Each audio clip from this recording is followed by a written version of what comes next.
MGR TV cinema and 360 நேயர்கள் அனைவருக்கும் வணக்கம். நான் சுகன்யா உங்களோட இணையறது. இன்னைக்கு நம்மளுடைய கான்வர்சேஷன்ல இணையறாரு ஜர்னலிஸ்ட் ஜெகதீசன் சார். அவர வெல்கம் பண்ணிடலாம். Welcome to the show sir. Sir இப்போ டிவிக்கில வந்து நெறைய மாற்றங்கள் நிகழப்போது. அதிரடி நிர்வாக குழு கூடுறதாகட்டும், இல்ல வந்து விஜய் அழைத்து புஷி ஆனந்த வந்து திட்டுறதாகட்டும், இந்த மாரி நெறைய அடுத்தடுத்த நிகழ்வுகள் வந்து உள்ளுக்குள்ள போயிட்டு இருக்கிறதா ஒரு தகவல். புஷி ஆனந்த் வந்து என்னதான் ஆனாலும் எவ்ளோ பிரச்சனைக்கு அப்புறமும் அவர் வந்து எதுவும் சாடல அப்படின்னு தான் நம்ம பார்த்தோம். ஆனா இப்ப வந்து கூப்ட்டு 1 மணி நேரம் திட்டியிருக்காரு அப்படிங்கிற மாதிரி தகவல் வருது. அத பார்த்தீங்களா நீங்க?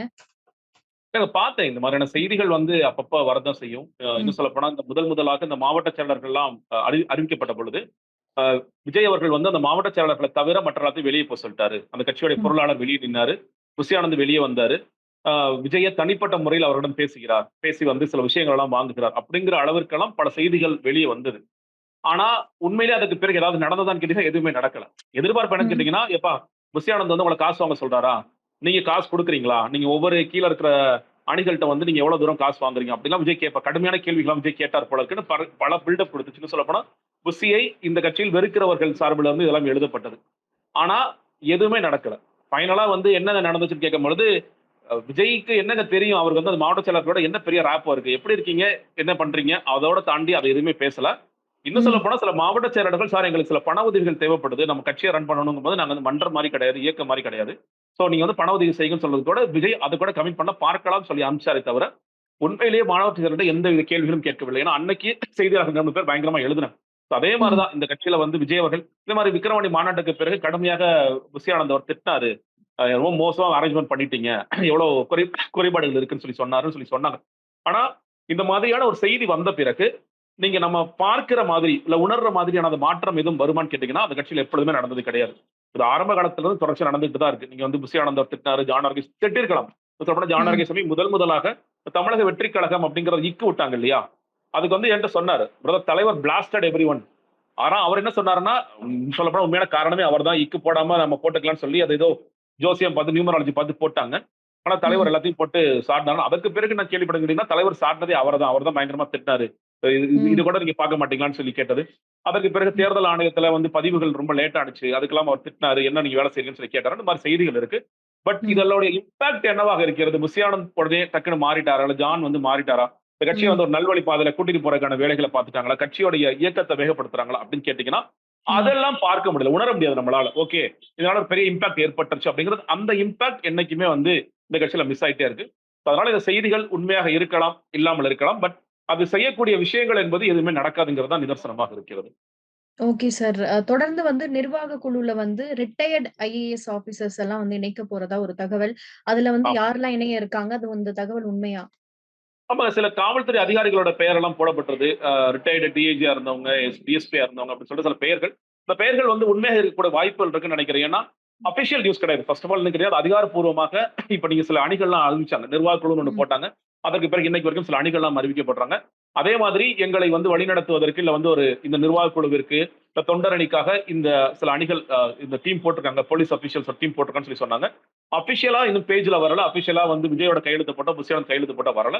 பட் ஸ்டில் இந்த பெயர்கள் போட்ட பிறகும் அந்த காவல்துறை அதிகாரிகள் மறுக்கல அப்படிங்கிற பாயிண்ட்ல தான் நான் பார்க்கிறேன். ஓகே அப்ப இருக்கக்கூடிய வாய்ப்புகள் இருக்கு அப்படிங்கிறது. ம். என்னன்னு கேட்டீங்கன்னா, இன்னைக்கு வந்து இது முதல்ல இருந்தே எல்லாரும் சொல்லிட்டு இருந்தது தான். உங்க கட்சியில ம். ஒரு எக்ஸ்பீரியன்ஸ் ஒண்ணு வேணும். இப்ப நீங்க வந்து எந்த ஒரு கட்சியுமே கூட்டம் நடத்துனாங்கன்னா, அந்த கூட்டம் வந்து ஓரளவு காவல்துறையிட்ட பாதுகாப்பு கேட்பாங்க. அவங்க தனியா பவுன்சர்ஸ்லாம் வச்சிருப்பாங்க. ஆனா, அதை தாண்டி ஒவ்வொரு கட்சியும் தொண்டர் அணின்னு இருப்பாங்க. உதாரணத்துக்கு திமுக எடுத்துக்கங்களேன். நீங்க பார்த்தீங்கன்னா, அந்த சிவப்பு சட்டை, கருப்பு பேண்ட் போட்டு ஒரு டீம் நிப்பாங்க. நீங்க அறிவாலயம் வாசல் போனீங்கன்னா, அறிவாலயத்துல நிப்பாங்க. எங்கெல்லாம் கூட்டம் நடக்குதோ அந்த இடத்துல நிப்பாங்க. அவங்க வந்து தொண்டர் அணியோடைய பிரதிநிதிகளாக இருப்பாங்க. இந்த தொண்டர் அணி என்ன பண்ணுவாங்கன்னா, கிட்டத்தட்ட ஒரு வாலண்டியர்ஸ் மாரி உள்ள இறங்கி இந்த கூட்டத்த கட்டுப்படுத்துறது, கூட்டத்த நெறிப்படுத்துறது, தலைவர் பக்கத்துல யாரும் போகாம பார்த்துக்கிறது, யார் யார் பக்கத்துல யார் யார் நிக்கணும் அப்படிங்கிறத வந்து ரொம்ப பாதுகாப்பா வச்சுக்கிறது, சேஃப்டிக்கு முழுக்க முழுக்க தொண்டர்கிட்ட இருக்கும். இன்னைக்கு அந்த கட்சியில வந்து தமிழக வெற்றி கழகத்தை பொறுத்தவரைக்கும் தொண்டரணிங்கிறதெல்லாம் எப்பொழுதோ உருவாகிவிட்டதுன்னா அன்அபிஷியலா பேப்பர்ல நம்ம வராட்டி கூட தொண்டரணிகள்லாம் இருக்கு. ஆனால் எப்பொழுதுமே தொண்டர் அணியையோ, மாணவர் அணி எந்த அணியுமே இவர்கள் பயன்படுத்தாமல் காலம் தாழ்த்திட்டே இருந்தாங்க. அதுல நிறைய சிக்கல்கள் அவங்க என்னன்னா, சில பேர் காசு குடுத்திருக்க மாட்டாங்க, சில பேர் காசு குடுத்திருப்பாங்க. யார்ட்ட எவ்வளவு கலெக்ஷன் போடணும். இந்த பேரெல்லாம் அறிவிச்சுட்டு அவங்க வேலை செய்வாங்களா, வேலை செய்ய மாட்டாங்களா அப்படிங்கிற சில நெருடல்கள்லாம் இருந்த காரணத்தினால அது போடாம இருந்தாங்க. இப்போ வந்து தொண்டர் அணின்னு ஒண்ணு போட போறோம். தொண்டர் அணிக்கு யார் வழி வழி வழி நடத்துவாங்க? உதாரணத்துக்கு இப்ப நாளைக்கு ஒரு கூட்டம் போடுறீங்கன்னா, அந்த கூட்டத்த எப்படி வந்து நெறிப்படுத்தணும்? உதாரணத்துக்கு இப்ப நாளைக்கு இந்த கோவை சம்பவத்திற்காக ஒரு கண்டன ஆர்ப்பாட்டம் ஒண்ணு கோவையிலேயே வச்சிருக்கிறதா செய்திகள பார்க்கிறேன்.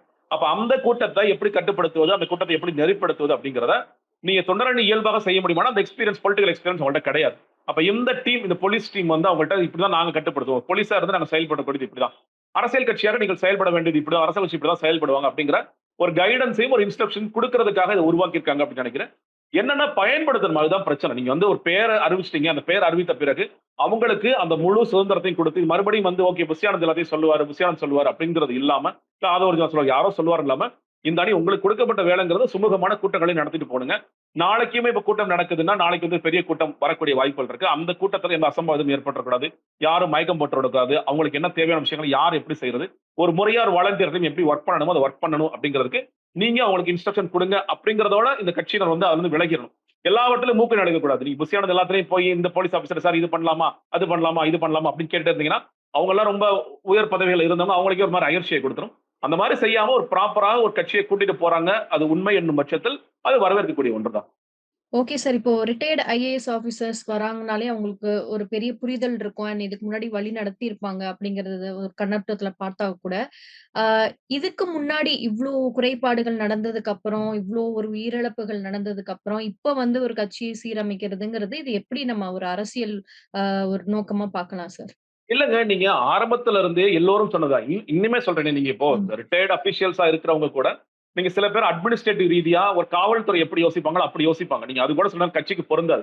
இப்ப நீங்க சொன்னது இப்போ ஒரு ஐஏஎஸ் ஆபிசர் ஒருத்தர் உள்ள வராருன்னா, அவர் வந்து நடந்துக்கிற விதம், உதாரணத்துக்கு இப்ப ஒடிசால வந்து நவீன் பட்நாயக்கிட்ட நம்ம அதிகாரி ஒருத்தர் இருக்காரு. சோ அவர் கட்சியை வழிநடத்தும்போது, அந்த அந்த கட்சிக்கே ஒரு பெரிய அயற்சியை குடுக்குது. அது என்னங்க, ஒரு ஒரு அபிஷியல் உள்ள வரும்போது அவங்களோட பார்வை, அவங்களோட அட்மினிஸ்ட்ரேட்டிவ் ஸ்கில்ஸ் வேற மாரி இருக்கு.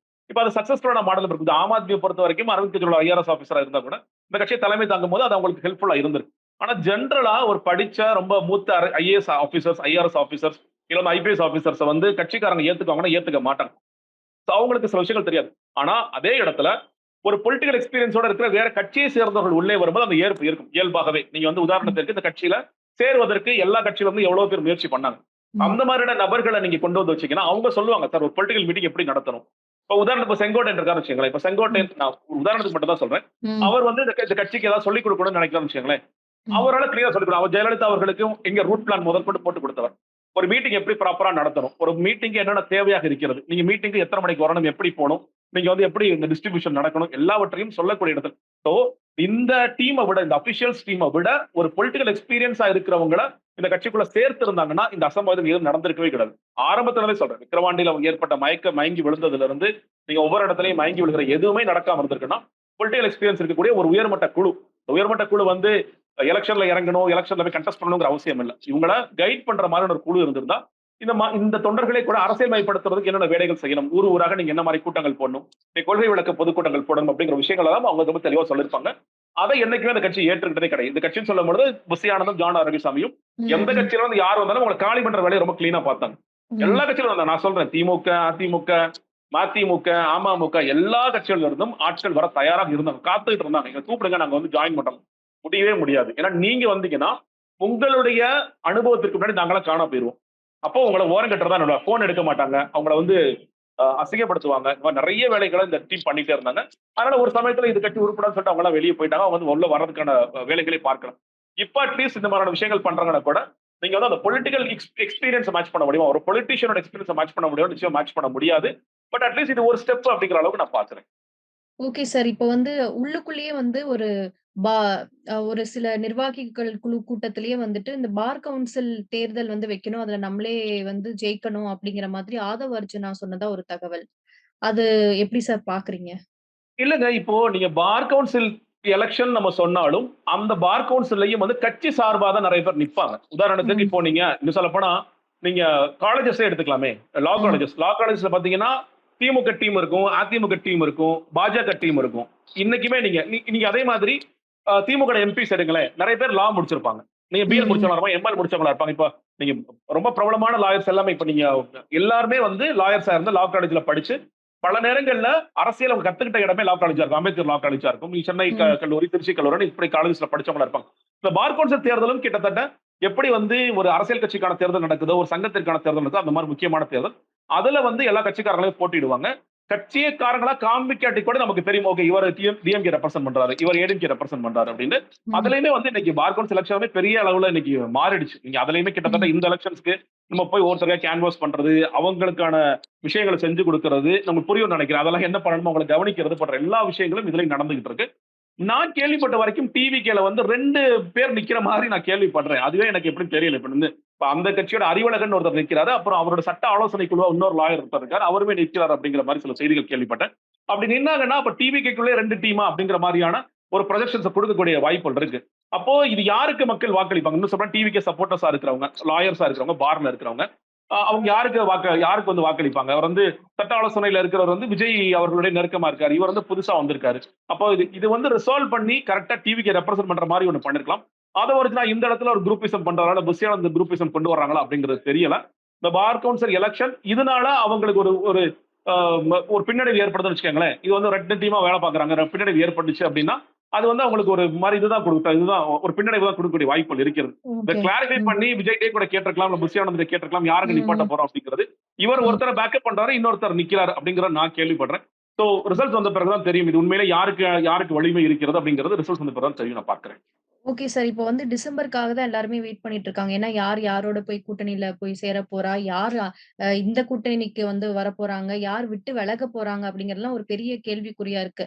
அந்த வகையில இப்போ டிவிகே உடைய விஜய் அவர்கள் வந்து ஒரு அடுத்த ஸ்டெப்புங்கிறது வந்து இப்போ ரொம்ப துரிதமா எடுக்க ஆரம்பிச்சுட்டாரு. ஏன்னா, அவர் எங்கேயுமே ஒரு ஸ்டாப் ஆவல. அவரு வந்து விரைவா செயல்படுறாரு. அவருக்கான டிமாண்ட் வந்து இன்னுமே இருக்கு. பெரிய ஒரு வாக்கு சதவீதத்த வந்து அள்ளுவாரு அப்படின்னு சொல்றாங்க. இது எந்த அளவுக்கு உண்மை சார்?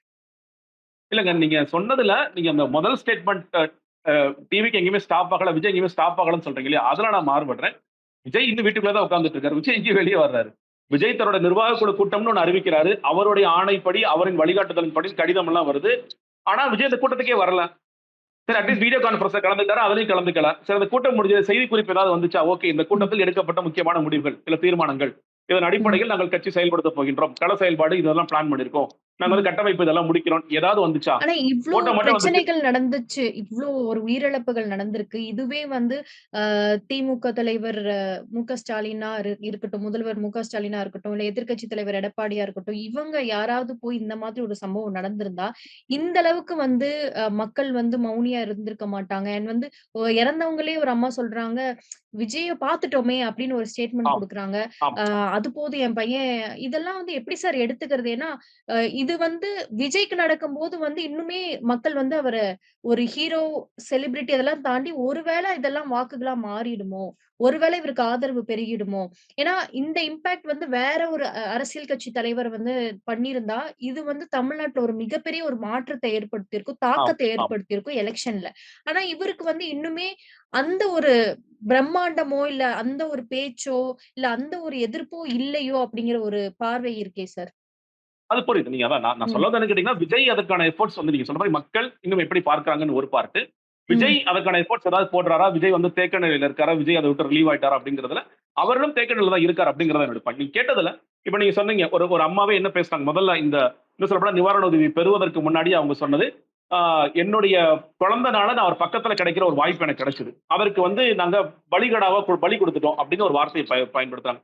இன்னொருத்தர் வந்து என் பையன் விஜய்க்காக தான் ஓடுனான். பையன் விஜய்க்காக பூத் கமிட்டிலலாம் உட்காருவான். அவர முதலமைச்சர் ஆகணும். அதுதான் என் பையனுடைய ஆசை அப்படின்னு சொல்லி சொன்னாங்க. அதே மாரி இன்னொருத்தர் வந்து என் தம்பி தான் இறந்து போனான். என் தம்பி விட்டுட்டு போன காரியத்த நான் எடுத்து பண்ணுவேன். நான் எப்படியாவது விஜய் முதலமைச்சர் ஆக்குவேன்னு சொல்லி விஷயங்கள்லாம் சொல்லி சொன்னார். அத பார்க்கும் பொழுது கொஞ்சம் பேருக்கு அதிர்ச்சியா இருந்தது. எப்படி ஒரு ஒரு இழப்பு ஏற்பட்டிருக்கும் பொழுது இன்னுமே வந்து அவர எப்படி தூக்கி பிடிக்கிறாங்க. ஏன்னா, ஒரு பக்கம் விஜய் அவர்கள் எந்த அக்கவுண்டபிலிட்டியும் எடுக்காம இருக்கார். இன்னைக்கு வரைக்குமே வந்து அவர் அந்த மகாபலிபுரத்தில் அழைத்த பிறகு அவங்க கால்ல விழுந்தாரு, கண்ணீர் விட்டாரு அப்படின்னு சொல்லும்பொழுது நமக்கு தெரியுது, அவர் குற்ற உணர்ச்சி இருக்குங்கிறத நம்மால புரிஞ்சுக்க முடியுது. ஆனா, வெளிப்படையாக இன்னும் அக்கவுண்டபிலிட்டி எடுக்காத ஒரு நபருக்காக இந்த மக்கள் இப்படி பேசுறாங்களே அப்படின்னு இருந்தது. உண்மையிலேயே அது பார்க்கும்போது கேட்டீங்கன்னா, நீங்க இவங்கலாம் வந்து ரொம்ப ரொம்ப எளிய மக்கள். நான் வந்து உண்மையிலே மக்கள இந்த இடத்துல சில பேர் கொச்சைப்படுத்தி பேசுறாங்க. எனக்கு அதுல விருப்பம் இல்ல, ஏற்பு இல்ல. ஏன்னா, அவங்க ரொம்ப எளிய மக்கள். அவங்க ரொம்ப ரொம்ப சமூகத்திலயும் சரி, பொருளாதாரத்திலும் ரொம்ப பின்தங்கி இருக்கிறாங்க. அவர்களுக்கு இன்னுமே கொஞ்சம் ஒரு ஹீரோ மனப்பான்மை இருக்கு. விஜய் மேல ஒரு ஹீரோ மனப்பான்மை இருக்கு. இறந்து போன தங்கள் வீட்டில் இறந்து போனவர்களையும் ஒரு ஹீரோ ஸ்டேட்டஸ் தான் கொண்டு போறாங்க. என் பையன் ஒரு பெரிய காஸ்க்காக இறந்து போயிருக்கான். என் குழந்தை ம். ஒரு பெரிய காஸ்க்காக இறந்து போயிருக்கு. அப்ப அந்த குழந்தை இறந்து போன அந்த காச நிறைவேற்றுவது என்னுடைய பணி அப்படின்னு அவங்க நினைக்கிறாங்க. அதுதான் அவங்க ம். அவங்க அதோட பொருத்தி பார்க்குறாங்க. ஆனா ம். வெளியிருந்து பாக்குறவங்களுக்கு இந்த கூட்டத்துக்கு நீங்க போனதுனாலதான் விஜய் அந்த கூட்டத்தை நடத்தினதுனாலதான் இந்த பிரச்சனை ஏற்பட்டது அப்படிங்கிறது வெளியோட மக்களோட பார்வையாக இருக்கிறது. ஆனா ம். நீங்க அவருக்கான அந்த ஆதரவு என்பது இன்னைக்கு குறைஞ்சிருக்கா கூடியிருக்கான்னு கேட்டீங்கன்னா நான் பிராக்டிகலா பேசுறேன். நான் எப்பொழுதுமே வந்து இந்த பயணம் பண்ணும்போது குறிப்பா சென்னையில பயணம் பண்ணும்போது என்ன பண்ணுவேன், நிறைய டிரைவர்ஸ் பேசுவேன், நிறைய பேர் கம்யூனிட்டி பேசிட்டே இருப்பேன். முக்கால்வாசின்னு சொல்ல போனா 90% டிரைவர் கம்யூனிட்டில இருக்கிறவங்க, சார் விஜய்க்கு தான் சார் நான் ஓட்டு போடுவேன். நான் கேட்டிருக்கேன். ஆட்டோ டிரைவர்ஸ், கேப் டிரைவர்ஸ் எல்லாருமே. ஏங்கன்னு கேட்டிருப்பேன். ஒவ்வொருத்தரும் காரணங்கள் வேற வேற சொல்லுவாங்க.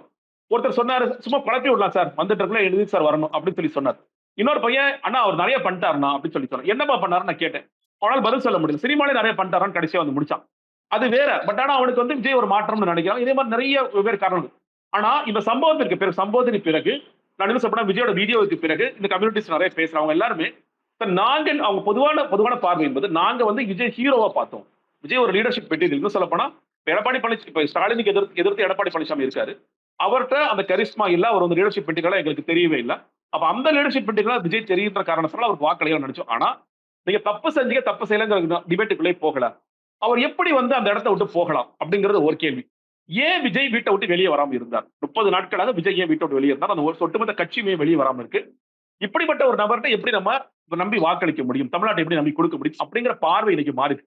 நீங்க அந்த பாதிக்கப்பட்ட 41 குடும்பங்களுக்கான பார்வை விஜய்க்கு தான் நம்ம ஓட்டு போடணும்னு இருக்கலாம். ஆனா, இந்த ஒட்டுமொத்த நிகழ்வையும் சுத்தி இருந்து பார்க்கிறாங்க இல்லையா? பல கோடி மக்கள். அந்த மக்களுக்கு இந்த சம்பவம் ஒரு துயர சம்பவத்திற்கு காரணமான விஜய ஓகே பரவாயில்லங்க அப்படின்னு விட்டா கூட, ஒரு லீடர்ஷிப் மெட்டீரியல் அப்படிங்கிற ஒரு இடத்துல இல்லாம போயிடுச்சு. அவர்ட்ட வந்து ஒரு மனிதாபிமானத்தை எதிர்பார்த்தோம். லீடர்ஷிப் சின்ன அக்கவுண்டபிலிட்டி. நான் வருத்தம் தெரிவிக்கிறேன். வெளிப்படையான ஒரு வருத்தம் மன்னிப்பு கூட இல்ல. உள்ளுக்குள்ள உட்கார்ந்து நீங்க கால்ல விழுறீங்க, மன்னிப்பு கேட்கறீங்க. இதெல்லாம் வேற விஷயம். ம். வெளிப்படையாக ஆமா இந்த இந்த சம்பவத்துக்கு நானும் ஒரு காரணமாயிட்டேன். தெரிஞ்சோ தெரியாமலோ காரணமாயிட்டேன். இன்னொன்னு, ம். நீங்க அன்னைக்கு மட்டும் அந்த கரூர்ல நின்னு, இல்ல நானே ஹாஸ்பிடலுக்கு போறேன்ப்பா. முதலமைச்சர் வர்றாரு, துணை முதலமைச்சர் வர்றாரு, எதிர்க்கட்சி தலைவர் வர்றாரு. எல்லோருக்கும் அனுமதி கொடுக்கும்போது முதல்ல ஒரு அனுமதிலாம் கேட்கவே வேண்டிய அவசியமே இல்ல. இன்னொன்னு கேட்டாங்க குடுக்கல சொல்லி கதையெல்லாம் சொல்றாங்க. அதெல்லாம் இல்லாம நான் ஹாஸ்பிடலுக்கு போவேங்க. என் கட்சிக்காரங்க போவோம்ன்னு சொல்லியிருந்தா, விஜய் பல மடங்கு பெரிய ஹீரோ ஆயிருப்பார். அது பெரிய இம்பாக்ட் ஏற்படுத்தியிருக்கும். அந்த இடம் விஜய் பெருசா கோட்ட விட்ட இடம். அதற்கு பிறகு 1 மாதம் முடங்கி கிடந்த இடம் வந்து அதனால இன்னைக்கு பார்வை மாறி இருக்கு. விஜய் வந்து எல்லாருமே அதே பார்வையில தான் பார்க்கிறாங்கன்னா, நான் பேசுகின்ற பல நபர் இல்லங்க. விஜய்ட்ட எதிர்பார்த்த ஒன்றுங்கிறது இல்ல. அது யாருக்கு ஆதரவாக மாறுங்கிறது என்னால கணிக்க முடியல. பட் அது பெரிய அளவுல ஒரு ஒரு இம்பாக்ட் ஏற்படுத்துக்குன்னு தான் நான் பார்க்கிறேன். Okay sir. இப்ப தொடர்ந்து வந்து இப்போ இந்த அ டிவிகே உடைய இந்த கரூர் சம்பவத்துக்கு அப்புறம் டிவிகே இருக்கிறது வேற, அதுக்கு முன்னாடி இருக்கிறது வேறன்னு நீங்க சொல்லியிருந்தீங்க. ஆ மக்களுக்கு பொதுவாவே இந்த திராவிட கட்சிகள் மேல ஒரு நம்பிக்கை இல்லாத ஒரு ஒரு எண்ணங்கள் வந்துருச்சா? இல்ல வந்து ஒரு புதிய மாற்றம் வரணும். அது யாரா இருந்தாலும் எக்ஸ் அண்ட் ஒய் யாரா இருந்தாலும் பரவால்ல. இல்ல வரணும் அப்படின்னு நினைக்கிறாங்களா? இல்ல பர்ட்டிகுலரா விஜய் டிவிகே உடைய விஜய் வந்து வந்தாருன்னா, அது கரெக்ட்டா இருக்கும் அப்படின்னு நினைச்சு வாக்களிக்க விரும்புறாங்களா சார்? 2 விதமா நீங்க பிரிச்சுக்கலாங்க. 1 எனக்கு வந்து நான் விஜயோட ரசிகை. பல பேர் ம். கூட சொல்லுவாங்க. இந்த கூட்டம் எல்லாம் ஓட்டா கன்வெர்ட் ஆகுமான்ட்டு. நான் ம். வந்து இன்னைக்கும் சொல்றேன் அந்த கூட்டம் ஓட்டா கன்வெர்ட் ஆகும். நீங்க அதுல வந்து ம். பெரிய குழப்பம்லாம் எனக்கு இல்ல. சில பேர் கூட சொன்னாங்க, "இல்லங்க ம். அவங்கலாம் வேடிக்கை பார்க்க வந்த கூட்டம். ம். அவர் ம். விஜய் பேச்ச கூட கேட்கல. விஜய் பேச்ச கேட்கிறான், கேட்கலங்கிறதெல்லாம் முக்கியமே இல்ல. அவன ம். பொறுத்தவரைக்கும் டிவிக்கே ஆட்சிக்கு வரணும் அப்படிங்கிற அளவுல அவன் யோசிக்கிறான். ம். அவங்க ஓட்டு போடுவாங்க. பட் அந்த பெர்சன்டேஜ் ரொம்ப ரொம்ப கம்மி தான். அது ஒரு பெரிய பெரிய கிரவுட் நமக்கு டிவில தெரியுதுங்கிற ம். பெரிய பெர்சன்டேஜ் கிடையாது. அது ஒரு செக்டார். ம். இந்த செக்டார் வந்து என்ன சொல்றேன்ல, கரூர் சம்பவம் இல்ல எந்த சம்பவம் நடந்தாலும், விஜய் மேல குற்றமே இருந்தால் கூட, இல்லங்க நாங்க விஜய்க்கு தான் ஓட்டு போடுவோம். எங்களுக்கு இப்போ உதாரணத்துக்கு இப்ப ஆர்எஸ்எஸ், பிஜேபில மோடிக்கு தான் ஓட்டு போடுவோம்னு ஒரு கும்பல் இருப்பாங்க இல்லையா? அதே ம். மாரியான குரூப் அந்த மைண்ட் செட்ல என்ன நடந்தாலும் நான் விஜய்க்கு தான் ஓட்டு போடுவேன். எவ்வளவு பேர் கன்வின்ஸ் பண்ண முடியுமோ கன்வின்ஸ் பண்ணுவேன். எனக்கு பெரிய ம். யோசனை எல்லாம் கிடையாது. எனக்கு இது ஒண்ணு தான் அப்படிங்கிற அளவுக்கு. 2வது தரப்பு என்ன கேட்டீங்கன்னா, கடுமையாக ஆன்டி இன்கம்பன்சில இருக்கு. நீங்க வந்து திமுக ட்ட நிறைய எதிர்பார்த்தோம். திமுக அதை எங்களுக்கு செஞ்சு கொடுக்கல. அதிமுக காலம் காலமாக சில விஷயங்கள் பேசுறாங்க, செய்ய மாட்டேங்கிறாங்க. இப்போ செக்டாராவே எடுத்துக்கலாமே. இப்ப டீச்சர் செக்டார். நீங்க வந்து எங்களுக்கு பழைய ஓய்வு திட்டத்தை எடுத்துட்டு புதிய ஓய்வு திட்டத்தை எடுத்து பழைய ஓய்வு திட்டத்தை கொடுக்குறேன்னு சொல்லிட்டு ம். அதிமுக ப்ராமிஸ் பண்ணாங்க, செய்யல. திமுக அந்த அந்த போராட்டத்திற்கே போயிட்டு உங்களுக்கு நாங்க ஆதரவு கொடுக்குறோம்னு சொல்லிட்டு முதலமைச்சர் பேசிட்டு வந்தார். 4 வருஷம் ஆட்சி முடிய போகுது. இன்னைக்கு வரைக்கும் அது செய்யாம ஏமாத்திட்டே இருக்கிறாங்க. வருஷம் வருஷம் ஜாக்டோ ஜியோ போராட்டம் நடக்குது. நீங்க வந்து டாக்டர் செக்டார் எடுத்துக்கங்க. அவங்களும் என்ன பண்றாங்க, நீங்க வந்து இந்த எப்பொழுதெல்லாம் செவிலியர்களும் மருத்துவர்களும் போராடினாங்களோ அப்பெல்லாம் வந்து திமுக தலைவர் போனார். இன்னைக்கு அந்த கோரிக்கை நிறைவேற்றிட்டாரா? நிறைவேற்றல. பகுதி நேர ஆசிரியர்கள். இதே மாதிரி போக்குவரத்து ஊழியர்கள். நீங்க ம். ஒவ்வொரு துறை ரீதியாக எடுத்துக்கிட்டீங்கன்னா, இவங்களுக்கு ம். கடுமையான கோவம் இருக்கு. ஒரு பெரிய ஆன்டி இன்கம்பன்சி இருக்கு. இன்னைக்கு கிரவுண்ட்ல பெரிய ஊழல்ங்கிறது பெரிய குற்றச்சாட்டா மக்கள் பார்க்குறாங்க. இன்னைக்கு வரைக்கும் இடி ரைடு வருது. நீங்க வந்து இடி ரைடு ஒரு பக்கம் ஒரு அரசியல் ஆக்குனாலும், அதில் கொஞ்சமாவது உண்மை இருக்கா? இல்லையா? ஊழல் நடந்துச்சா? நடக்கலையா? நகராட்சி துறையில ஊழல் நடந்துச்சா? நடக்கலையா? கனிமவளத் துறையில ஊழல் நடக்குதா? நடக்கலையா? கனிமவளம் ம். இன்னும் கொள்ளையடிக்கப்படுதா? இல்லையா? அப்படிங்கிற பல கேள்விகள் இன்னும் இருந்துகிட்டு தான் இருக்கு. அப்ப இதெல்லாம் பார்க்கும் பொழுது எனக்கு கோவம் வருது. அந்த கோவத்த காட்டுவதற்கு ஒரு நபராக நான் விஜய பார்க்கிறேன். விஜய் அந்த இடத்துக்கு அவர் அவர் சரியா செய்வார். நான் நம்புறேன். ஒரு மாற்று. அவங்கள பொறுத்தவரைக்கும் இந்த மாற்று ஒரு என்ன பொறுத்தவரைக்கும் அது ஏமாற்று தான். பட் ஆனா, இவங்க ஒரு மாற்றா பார்க்குறாங்க. இவர் ஒரு பெரிய ஆல்டர்னேட்டா இருப்பாரு அப்படின்னு அவங்க நம்புற ஒரு குரூப் இருக்காங்க. அப்ப ம். இந்த 2 செக்டாரும் வந்து சேரும் பொழுது தான், அது வந்து வோட்ஸா கன்வெர்ட் ஆகும். ஆனா இதுல சிக்கல் என்னன்னு கேட்டீங்கன்னா, அந்த மாற்று நீங்க தான் எதிர்பார்க்கின்ற மக்களுக்கு விஜய் என்ன குடுக்குறாரு? ஓகே. இந்த பிரச்சனைக்கு என்னுடைய பார்வை இதுதான். கல்வியில நடக்க வேண்டிய மாற்றங்கள் இதுதான். மருத்துவத்துல நடக்க வேண்டிய மாற்றங்கள் இதுதான். கனிம வள கொள்கை நிறைய நடந்துட்டு இருக்கு. நீ சொல்றது உண்மைதான். அதுக்கு நான் வந்து ஒரு பெரிய சொல்யூஷன் வச்சிருக்கேன். இன்னைக்கு ம். வரைக்கும் விஜய் தன்னுடைய பரப்புரை கூட்டங்கள் ஆரம்பிச்சு ஒரு 5 கூட்டங்கள் பேசினாரு. ம். அதுல தேர்தல் அறிக்கைகள்ல என்னென்னலாம் இவங்க செய்யல அப்படிங்கறத பேசினாரு. ஒவ்வொரு ஊர்லயும் இருக்கிற பிரச்சனைகள் குறித்து பேசினாரு. சரிப்பா நீ என்ன செய்வங்கிற கேள்விக்கு அவர் ரொம்ப சிம்பிளா முடிச்சிட்டாரு. சாத்தியப்படுத்த முடியுதை மட்டும் தான் சாத்தியப்படுத்தும்னு சொல்லி முடிச்சிட்டாரு. அது ஒரு அரசியல் தலைவனுக்கு அழகல்ல. நான் என்ன செய்வேன்? நீ ஓகே நெல் கொள்முதல் நிலையங்கள்ல இந்த விவசாயிகளே சொல்றாங்க. ஒவ்வொரு மூட்டைக்கும் ரூ. 10 ரூ. 20 ரூ. 40 வாங்குறாங்களா? ம். ஒண்ணு சொல்றாரு இல்லையா? ம். நான் வந்தா என்ன நடக்கும்? அத நான் எப்படி தடுப்பேன்? நீ சும்மா வாயில சொல்லக்கூடாது. எப்படி தடுக்க போறேன்? டெக்னாலஜிய யூஸ் பண்ண போறேன். இல்ல இவங்க இதெல்லாம் இப்படி பண்ண போறேன். நான் எல்லாத்தையும் ஜிபிஎஸ் ஏதோ ஒண்ணு சொல்லணும் இல்லையா? அது ம். சொல்லல. அஜித் குமாருடைய அடிச்சு கொன்னாங்க காவல் நிலையத்துல சொல்லிட்டு பெரிய கண்டன ஆர்ப்பாட்டம் பண்ணி விஜய் 3 நிமிஷம் பேசுறாரு. 3 நிமிஷம் திமுக கடுமையா திட்டினாரு. ம். நான் என்ன பண்ணுவேன்? விஜய் வந்தா எல்லாம் மாறிடுமா? விஜய் வந்தா ம். நாளையில இருந்து போலீஸ் லாக்அப் டெத்தே நடக்காதுங்க. என்ஷூர் பண்ண முடியாது. விஜய் வந்தா நாளையில இருந்து பாலியல் குற்றங்கள் இருக்காது, கொலை நடக்காது, கொள்ளை நடக்காது. யாராலும் இதை என்ஷூர் பண்ண முடியாது. ஆனா, ம். நான் வந்தா இத மாற்றுவதற்கு நான் என்ன வேலை செய்வேன்? போலீஸ் ஃபோர்ஸ்ல இருக்கிற பிரச்சனைகள் என்னென்ன? அதுக்கு நான் ம். என்ன தீர்வு வச்சிருக்கேன்? அப்படின்னு நீங்க பேசும்போது தான், அந்த செக்டாரோட கனெக்ட் ஆவீங்க. நீங்க வந்து இப்போ இவரும் வந்து பழையபடி இப்ப இப்ப இவங்க இந்த செக்டார்ட்ட இல்லங்க எனக்குமே என்பிஎஸ் தாங்க. எனக்கு ஓபிஎஸ் பத்தி எதுவுமே தெரியாதுங்க. ஓல்டு பென்ஷன் ஸ்கீம் பத்தி தெரியாதுன்னு சொல்லிட்டாருன்னா, மக்களுக்கு ம். ஒரு பெரிய ஏமாற்றம். எவன் வந்தாலும் இப்படிதான்பா நடப்பான். நான் உன்ன நம்பி ஓட்டு போட்டேன். இப்ப மக்கள் சொன்னாங்கல்ல. எதிர்க்கட்சியாக இருக்கும்போது தானே திமுக வந்து செயல்படுறாங்க. ஆளுங்கட்சியா ம். இருந்தா அப்படியே மாறிடுறாங்க. அதே மாதிரியான குற்றச்சாட்டு ஒரு பார்வை விஜய் பண்ணி வராதுங்கிற என்ன விஷயம். அப்போ நீங்க அதுக்கு ஆல்டர்னேட்டா என்ன குடுக்குறீங்க? எத ஆல்டர்னேட்டா முன்வைக்கிறீங்கன்னு ஒரு கேள்வி இருக்கு. அதற்கு ம். என்னை பொறுத்தவரைக்கும் விஜய் இதற்கு இங்க எதுவுமே பேசவே இல்ல. ம். தேர்தல் ம். அறிக்கையில பேசலாம்னு நெனச்சிருக்கலாம். இல்ல போறப்போ கூட்டங்கள்ல பேசலாம்னு நெனச்சிருக்கலாம். பட் ஆனா ம். கிடைத்த வாய்ப்புகள் எதிலும் அவர் பேச மறுக்கிறார். இன்னைக்கு வரைக்கும் நீங்க இது எல்லாமே வந்து கடைசி நேரத்துல கடைசியா வரப்போற தேர்தல் அறிக்கையில குடுத்தீங்கன்னா 500 பக்கத்த யாரும் படிச்செல்லாம் பார்க்க மாட்டாங்க. எந்தெந்த நேரத்தில் உங்களுக்கு வாய்ப்புகள் கிடைக்குதோ அந்தந்த நேரத்துல நீங்க சொல்லிட்டே இருக்கணும். ஓகே மாணவரோட கல்வி கடன் தள்ளுபடி செய்யப்படவில்லை. ஏன் அப்படின்னு கேள்வி கேட்டீங்கன்னா, நீங்க வந்தா மாணவர் கல்வி கடன தள்ளுபடி செய்வீங்களா, மாட்டீங்களாங்கிற சேர்த்து பேசணும். நீ கேள்வி கேட்கிறது ரொம்ப ஈஸிங்க. நான் கேள்வி கேட்கலாம். நான் வந்து ஆனா போய் ஓட்டு கேட்க போறதில்ல. ஆனா நீங்க ஓட்டு கேட்க போறீங்க. அதுவும் உங்களுக்கு ம். புரியணும். அதை விஜய் எப்பொழுதுமே செய்ய தவறுகிறார். அப்போ இந்த ரசிகர் மனப்பான்மையில் இருப்பவர்கள் ஓட்டு போடுவார்கள். ஆனால் இவர்கள் யோசிப்பார்கள். இவங்க என்ன சொல்லுவாங்க கடைசி நிமிஷத்துல, என்னப்பா ம். விஜய் ஏதாவது செய்வாரா, செய்ய மாட்டாரா? விஜய் ம். எதிர்பார்த்தது நடக்குமா, நடக்காதா? அப்படிங்கிறதெல்லாம் யோசிச்சு தான் இவங்க ம். எப்பயுமே வந்து ஒரு ஃப்ளோட்டிங் ஓட்டர்ஸா தான் நான் பார்க்கிறேன். பட் ம். விஜய்க்கான ஓட்டுங்கிறது நிச்சயமா இருக்கு. நான் வந்து உதாரணம் சொல்றேன். தனிச்சனினால என்ன பொறுத்தவரைக்கும் ஒரு 8ல இருந்து 10% வாங்குவார். முதல் ம். தேர்தலே அங்கீகரிக்கப்பட்ட கட்சியாக மாறுவார். இன்னைக்குமே அந்த ஸ்ட்ராங் ஹோல்ட் இருக்கு. ம். பட் மத்த ஓட்ஸ் எல்லாம் வருமான்னு கேட்டீங்கன்னா வராது. ம். வேற ஒரு கூட்டணிக்கு போனார்னா உதாரணத்துக்கு அவருக்கு ஆப்வியஸ்லி திமுக கூட்டணிக்கு போறதில்ல. என்டிஏ கூட்டணிக்கு போனாருன்னா, ம். அவர் கான்ட்ரிபியூட் பண்ற பெர்சன்டேஜ்ங்கிறது இந்த போட்டிய டஃப் ஆக்கலாம். அகைன் என்ன நரேட்டிவ் டிஎம்கே கொண்டு வர போறாங்க. நரேட்டிவ் வந்து டிஎம்கே வந்து ஓகே நாங்க முன்னாடி சொன்னோம்லங்க விஜயும் பாஜக தான் சொன்ன அன்னைக்கு நீங்க நம்பல இல்ல பாருங்க. அவர் பாஜக அப்படிங்கிற நரேட்டிவ்ல விஜய் போய் சிக்கிட்டாருன்னா, அது என்டிஏவுக்கு கூட பிளஸ்ஸா மாறலாம். விஜய்ங்கிற நபருடைய கட்சியான தாவேக என்ன ஆகும்? அவரோட பொலிட்டிக்கல் கேரியர் எப்படி இருக்கும்? அப்படிங்கிற பல கேள்விகள் எல்லாம் இருக்கு. ம். மேபி நாளைக்கு நடக்க போற பொதுக்குழு கூட்டத்துல இவங்க என்ன பேசுறாங்கன்னு கூட இண்டிகேஷன் கிடைக்கலாம். ஏன்னா இப்போ நேத்து எஸ்ஐஆருக்காக ஒரு அறிக்கை குடுக்குறாங்க. அந்த ம். எஸ்ஐஆர்ல கூட 2 தடவ பாஜகவ கடிக்கிறாங்க, 8 தடவ திமுக கடிக்கிறாங்க. அப்போ ம். அப்ப நீங்க எல்லாரும் கேள்வி கேட்பாங்களே, "எப்பா எஸ்ஐஆர் கொண்டு வரது பாஜக எலக்ஷன் கமிஷன். நீ ஏன்பா என்னைய போட்டு கடிச்சிட்டு இருக்கன்னு?" கேள்வி கேட்பாங்க இல்லையா? அப்ப ம். அவருக்கு அதே மாதிரி ஈக்குவலா நீ பேசுறாரா, பேசலையா அவங்கலாம் விமர்சனத்துக்கு உள்ளாகும். அப்போ ம். அவர் எங்க போவாரு அப்படிங்கிறத பொறுத்தும், இல்ல தனிச்சு போறாருங்கிற பொறுத்தும் இதற்கான கேள்விகளுக்கு பதில் கிடைக்கும் நான் பார்க்கிறேன்.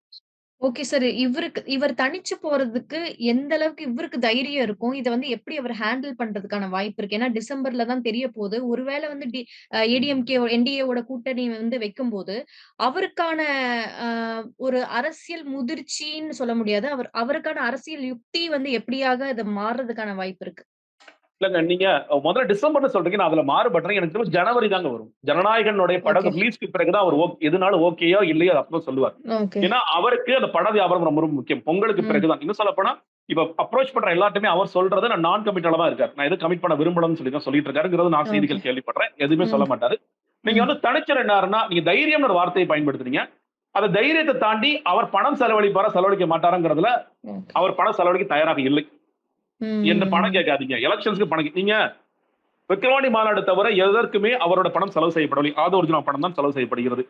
இப்ப இந்த மக்களுக்கு கொடுக்கப்பட்ட அந்த நிவாரண உதவிகள் கூட விஜயோட பணம் தானா? விஜயோட அக்கவுண்ட்ல இருந்து தான் போனுச்சு. அது எனக்கு தெரியும். ஆனா விஜயோட பணம் தானாங்கிறதுல எனக்கு கேள்வி இருக்கு. இதுவும் மாதவ அர்ஜுனா பணமா? இல்ல வந்து மரிய வில்சன் பணமா? இல்ல வேற யாரோட பணமா? அப்படிங்கிற கேள்வி இருக்கு. விஜய் தேர்தலுக்கு பணம் செலவழிக்க அவர் தயாராகவே இல்லை. ஆரம்பத்திலிருந்தே. இன்னொன்னு, இந்த கட்சி ஏன் ஆரம்பத்துல இருந்து யார் கூடயாவது கூட்டணிக்கு போயிடுவாங்க. முதல்ல உங்களுக்கு ஞாபகம் இருக்கும். நாம் தமிழர் ம். கூட பேசிட்டு இருக்காங்க. ம். 7 ம். சந்திப்பு நடந்துவிட்டது, 8 சந்திப்பு நடந்துவிட்டது. விஜயே கார் ம். ஓட்டிட்டு போனாரா, சீமான் உட்கார்ந்து இதெல்லாம் நம்ம கேள்விப்பட்டோம். ம். இதெல்லாம் ஓரளவுக்கு உண்மைதான். ஒரு மீட்டிங் நடந்தது கன்ஃபார்ம் எனக்கே தெரியும். ம். அப்படி நடந்துச்சுன்னா, அதுக்கு ஓகே நம்ம கூட்டணிக்கு போயிரலாம். விக்கிரவாண்டி மாநாடு முடியுது, அதிமுக கூட கூட்டணிக்கு போறாங்க. அதிமுக என்டிஏக்குள்ள போறாங்க. இவங்க காங்கிரஸ் கிட்ட பேசிட்டு இருக்காங்க. ம். தொடர்ச்சியாக ஏதோ திமுக தவிர எல்லா கட்சியோடையும் இந்த கட்சி பேசுதுன்னா, அதற்கு காரணம் தனிச்சு நாங்க போறதுக்கு தயாராகவே இல்லை. ம். இந்த நரேட்டிவ் ரொம்ப தப்புங்க. நீங்க ஆரம்பத்துல இருந்து நீங்க ரஜினிகாந்த் வந்தாரு வரல. ஆனா ஆரம்பத்துல என்ன சொல்லப்பட்டது? ரஜினிகாந்த் தனிச்சு தான் வருவாரு. ரஜினிகாந்த் 50% இருக்கு, 51% இருக்கு. இதெல்லாம் சொல்லி சொன்னாங்களா? ஏன்னா, அதுதான் நரேட்டிவா இருக்கணும். நீங்க ஆரம்பத்துல இருந்தே இந்த கட்சியோட கூட்டணிக்கு போயிருவார், அந்த கட்சியோட கூட்டணிக்கு போயிருவார்ன்னு சொன்னீங்கன்னா, நீங்க உங்கள வீக்கெண்ட் பண்ணிக்கிறீங்க. நீங்க மக்கள் வந்து உங்கள ஆதரிக்க தயாராக இருக்கும்போது, நீங்க உங்கள வீக்கெண்ட் பண்ணிடுறீங்க. அதுல வந்து பெருசா அவங்க சிக்கிட்டு இருக்காங்க. அது மிக முக்கியமான காரணம் விஜய் பணத்தை செலவழிக்க தயாராக இல்லை. அப்ப ம். இவருக்கான ஆப்ஷன் நீங்க ஓகே என்டிஏக்குள்ள போவாரா அப்படின்னா, என்டிஏக்குள்ள போறதுல பெரிய சிக்கல். கொள்கை எதிரி பாஜகன்னு ஜான் சொல்லிட்டார். ஜான் சொல்ல வச்சுட்டாரு. அதனால சொல்லிட்டார். இப்ப விஜய் இதை எப்படி உடைப்பார்? அப்படிங்கிறது ஒரு சிக்கல். சோ இன்னொன்னு நான் முன்னாடி சொன்ன மாதிரி என்டிஏக்குள்ள போயிட்டா, பாஜக முதல் தேர்தலிலேயே பாஜகவுடன் கூட்டு வைத்த ஒரு நபர் அப்படிங்கன்னா, தமிழ்நாட்டு மக்களால் அவர் தொடர்ச்சியாக ஏற்றுக்கொள்ளப்பட மாட்டார். அவரோட பொலிட்டிக்கல் கேரியருக்கு பெரிய ஆபத்தா மாறலாம். விஜய் வந்து உண்மையிலேயே வந்து நமக்கு லாங் டேர்ம்ல நம்ம யோசிக்க போறோம். நமக்கு இன்னும் 20 வருஷம் பொலிட்டிக்கல் கேரியர் இருக்கு. அடுத்தடுத்த தேர்தலுக்கு நம்ம வெல்லலாம்னு நினைச்சாருன்னா, அந்த மாதிரியான முடிவை எடுக்க மாட்டார். பட் ஆனா நீங்க கேட்ட மாதிரி, இந்த முடிவுகளை எடுப்பதும், எடுக்காமல் இருப்பதும் விஜய் கைகளில் இல்லை. அது பாஜக கைகளில் போய்விட்டதுன்னு நான் உணர்றேன். நீங்க இந்த வழக்குல போய் தேவையில்லாம அவங்க சிக்கிட்டதுனால, சிபிஐ உடைய வழக்கு எப்படி விசாரணை போகுதுன்னா, இப்ப சம்மன் பண்ண போறாங்க. ஏன்னா வந்து அவங்க ம். சிசிடிவி ஃபுட்டேஜஸ் கேட்டிருக்காங்க. சிசிடிவி ம். ஃபுட்டேஜஸ் வரும். சிசிடிவி ம். ஃபுட்டேஜஸ் வரும்போது ஒவ்வொருத்தரா சம்மன் லெட்டர் வரப்போகுது. நீங்க புஷி ஆனந்த் போகணும், மதியழகன் போகணும், மாதவ அர்ஜுனா போகணும். விஜயும் அழைக்கப்படலாம். விஜயும் அழைக்கப்பட்டால், அதற்கு பிறகும் அந்த நேரத்துல வேணா தைரியம்ங்கிற வார்த்தையை நீங்க பயன்படுத்தலாம். அதற்கு பிறகு விஜய் தைரியசாலியாக இருக்கிறாரா? அல்லது பணிந்து போகிறாரா? அப்படிங்கிறதுல தான் நமக்கு அதுக்கான பதில் கிடைக்கும். Okay sir. தொடர்ந்து பார்ப்போம். ஏன்னா, அவரோட ஸ்ட்ராட்டஜி வந்து எப்படி வேலை செய்யுது அண்ட் அவரு நீங்க தொடர்ந்து சொல்ற மாதிரியே, அவரு இப்பவாவது வெளில வந்து பேசுவாரா? இதுக்கப்புறமாவது பேசுவாரா? அவர் பேசக்கூடிய வார்த்தைகள்ல அவர் எவ்ளோ ஸ்ட்ராங்கா இருக்கிறாரு? அண்ட் வந்து சில விஷயங்கள் வந்து நான் செய்வேங்கிறத தாண்டி, அவர் அடுத்த கட்ட விஷயங்கள் மக்களுக்காக என்ன வந்து முன்னெடுக்க போறாரு? ஏன்னா, தொடர்ந்து ஆரம்பத்துல இருந்தே விர்ச்சுவல் வாரியரா இருக்கட்டும், அப்படி இருந்து ஸ்டார்ட்டிங்ல அங்க ஆரம்பிச்சது இப்ப வரைக்குமே அவர் வெளில வரலங்கிற ஒரு பெரிய குற்றச்சாட்டு மக்கள் மனசுலயும், எல்லாத்தோட தொண்டர்கள் மனசுலயும், எல்லார் மனசுலயும் இருந்துட்டு தான் இருக்கு. சோ இதற்கு அவர் எப்படி முற்றுப்புள்ளி வைக்க போறார் அப்படிங்கிறதெல்லாம் தொடர்ச்சியா பார்க்கலாம் சார். இன்னைக்கு நிகழ்ச்சியில இணைந்தமைக்கு நன்றி சார்.